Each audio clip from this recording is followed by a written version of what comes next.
রবীন্দ্রনাথের প্রতি বুদ্ধদেব বসুর লেখা 22শে শ্রাবণ কাব্যগ্রন্থ থেকে এটি নেওয়া।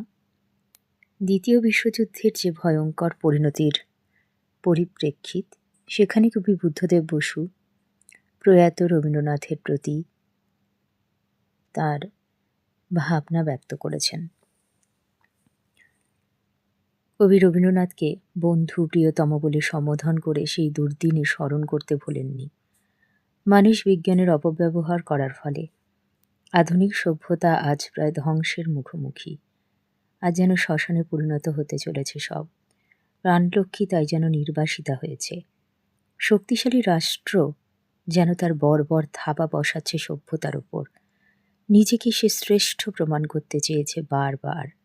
রাষ্ট্রের বর্বর তাণ্ডবে সোনার হরিণ দুর্বল রাষ্ট্রগুলো যেন থরথর করে কাঁপতে থাকছে। দ্বিতীয় বিশ্বযুদ্ধে জয়লাভকারী দেশনায়করা ভারতকে নিয়ন্ত্রণ করবার জন্য যেন আগ্রহী।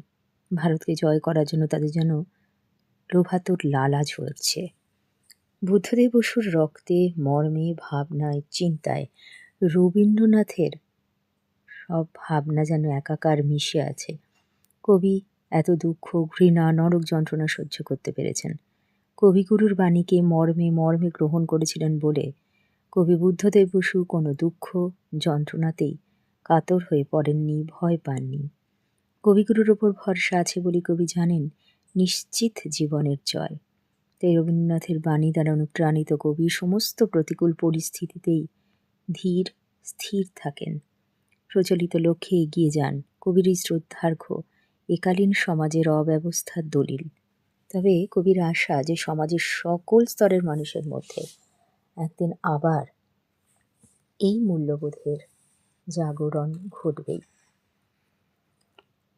কবির এই কবিতাটা চরম সংকটময় অবস্থার মধ্যেও কবিগুরু রবীন্দ্রনাথ ঠাকুরের বাণী কবিকে মনে করিয়েছে, যেন শান্তি এনে দিয়েছেন। তাই তিনি নির্ভয় হয়ে জীবনে জয়গান গাইতে পেরেছেন। এদিক থেকে বিচার করে আমি বলতেই পারি যে এই রবীন্দ্রনাথের প্রতি কবিতাটা সত্যি অপূর্ব এবং সার্থক।